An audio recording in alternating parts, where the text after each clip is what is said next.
Welcome to our exploration of Kittery, Maine, a town rich in history and culture, making it one of the oldest municipalities in New England.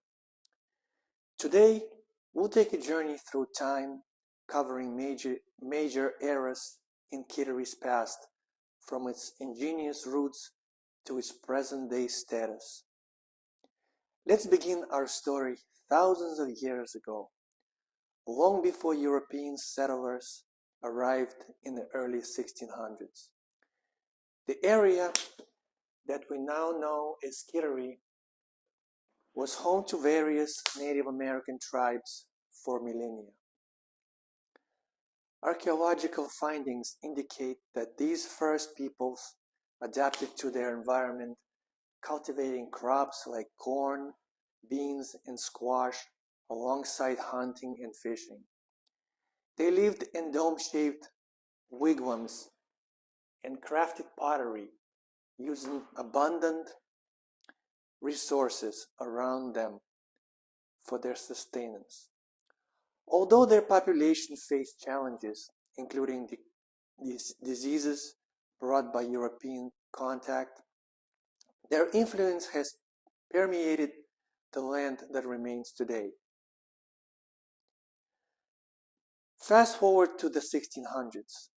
European explorers made their way to Kittery's shores, and in 1623, years after Captain John Smith's visit, they began to establish settlements. Kittery was formally designated as a town in 1647, making it Maine's oldest town. This area, then called Piscataquis Plantation, was founded by settlers. Soon after, the infamous Sir Ferdinando Gorges received land grants from the English crown, but never physically set foot here.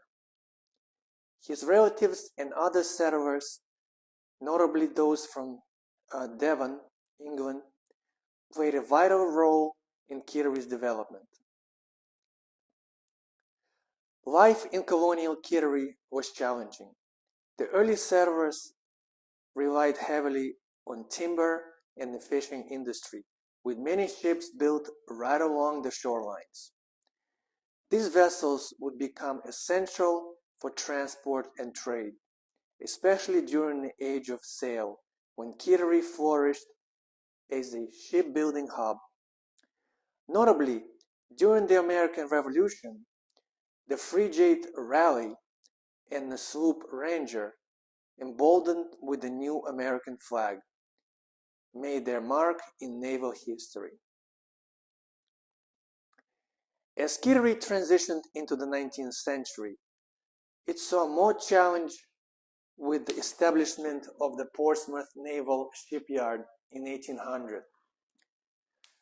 This shipyard became crucial for naval construction, shaping Kittery's economic landscape. With the War of 1812, shipbuilding surged once more.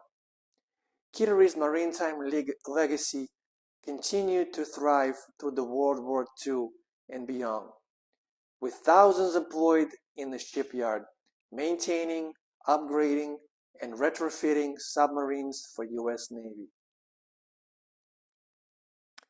As we move into the Gilded Age, Kittery began to emerge as summer refuge for those escaping the urban heat of Boston.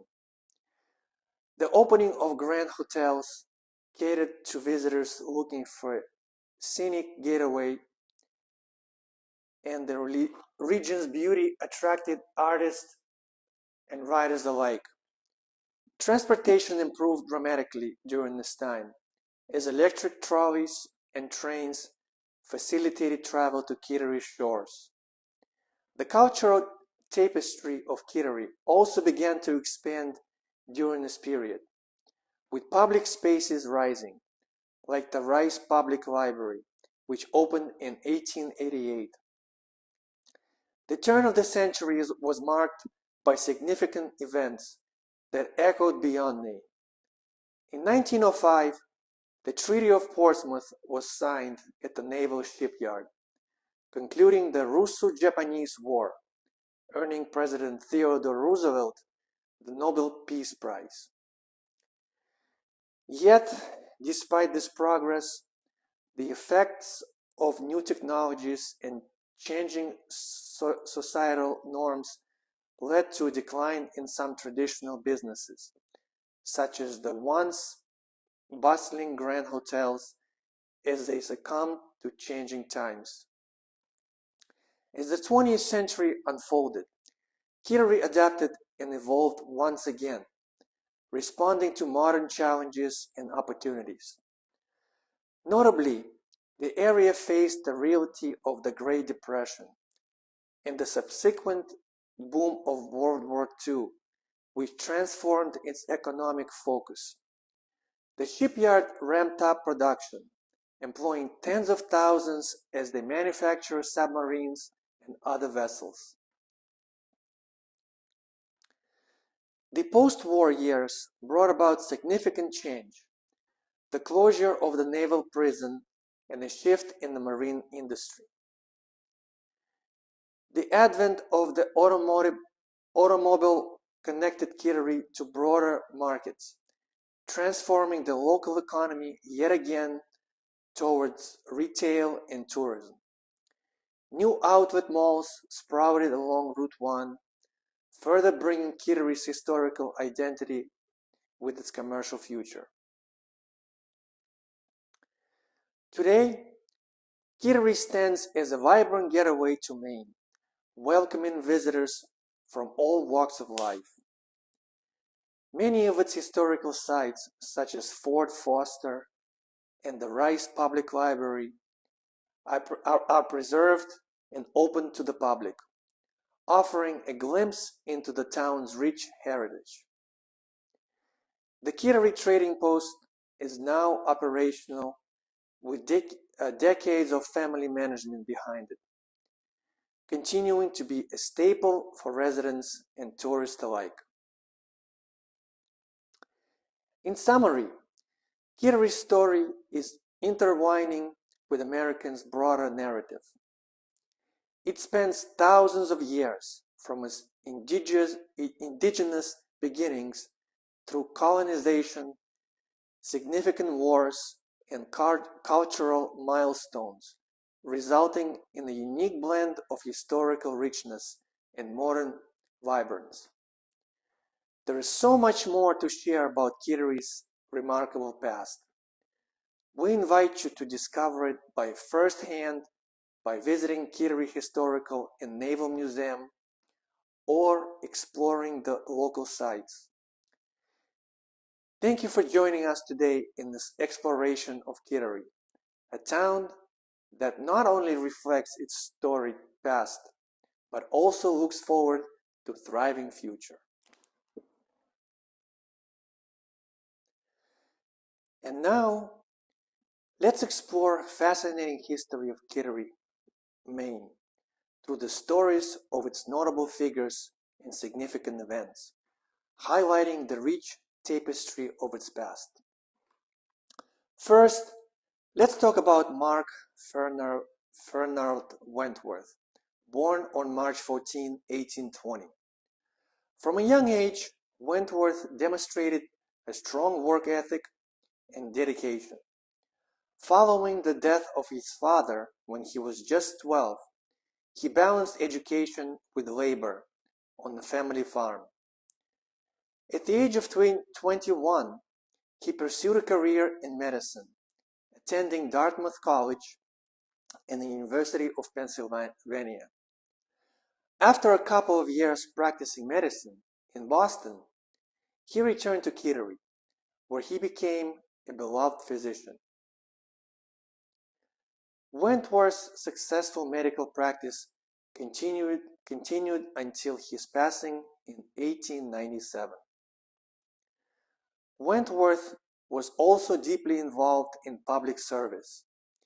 He was selected as a delegate to the Republican National Convention for the 1st Maine District. In 1861, he responded to the call of duty and served with the Kittery artillery at Fort McClary. His military service included engagements with both the 27th and 32nd Maine Infantries. Tragically, he was seriously wounded at the Battle of Petersburg, but returned to Maine after recovering. By 1865, he earned the rank of brigadier general. In addition to his military and medical accomplishments, Wentworth held various positions, including naval, storekeeper, and state legislator, contributing to several state and local boards. His generosity toward the community is commemorated by schools and streets naming after him. His legacy continues to the integral part of Kittery's history. Now, shifting gears, let's discuss the Portsmouth-Kittery Bridge, which was remodeled in 1842 to accommodate rail traffic. This bridge underwent numerous structural changes and challenges. Historians reported that it seemed to sway under undulate with tides, raising concern about its stability. Despite these issues, it was the first bridge that allowed rail service between the towns, establishing connectivity that would last until the late 1930s. Sadly, that period ended with a tragic bridge collapse. Next, we'll look at the trolley car era in York County, which lasted from 1907 to 1922. The Atlantic Shoreline Railway was most significant trolley system, stretching over 90 miles at its peak. It served many towns, including Kennebunkport, Wells, and Kittery, and provided essential transportation for school children, workers, and tourists. However, by the 1910s, financial difficulties plagued the system, and with the rise of the automobile and completion of the Memorial Bridge, trolley services dwindled, with the last trolley operating in Kittery in 1923.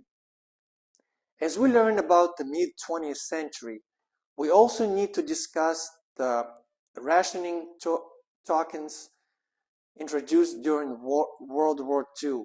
Issued in 1944, these tokens were part of the US government's effort to regulate the economy amidst wartime shortages. Items such as sugar, meat, and even tires were rationed, showcasing the impact of the war on daily life in America. Another historical gem we encountered in Fort Foster, part of a series of coastal forts built for national defense in the late 19th century. Although never fully completed, the fort played an essential role during both world wars, serving various units including the 22nd Coast Artillery during World War II. Fort Foster was notable for its impressive 10-inch disappearing guns, which were designed to fire while being protected from naval bombardment. After World War II, the fort became a recreational area for the Navy and was later acquired by the town of Kittery for public use. A beautiful park that locals enjoy today. Moving on, we can't forget about John Haley Bellamy, a master woodcarver from Kittery Point. Born in 1836, Bellamy's craftsmanship gained national acclaim, particularly for his elaborate eagle figureheads for ships. His designs were characterized by simplicity and the departure from the elaborate Victorian style, making his work distinct and valuable. One of his masterpieces, A 3,200-pound eagle is displayed at the Mariners Museum in Virginia. His contribution to local and national artistry exemplifies the blend of skill and creativity present in Kittery. Lastly, let's touch on Sir William Pepperell, a notable figure born in Kittery who gained fame as a merchant and soldier. He is best known for leading the successful 1745 expedition that captured the French Fort Louisbourg. Throughout his life, he developed extensive business interests and served in various governmental roles. His military and civil contributions left a significant mark on American history. In summary, Kittery, Maine is steeped in a rich and varied history shaped by the lives and actions of its residents. From the medical practice of Dr. Wentworth and the turbulent experiences of the Portsmouth-Kittery Bridge to the local transportation system and military fortifications, each story contributes to a greater understanding of this vibrant community. Kittery's legacy, embodied by its historical figures and events, continues to resonate, reminding us of the profound impacts of both individuals and society through the years. Thank you for joining us again on this journey through Kittery's remarkable history.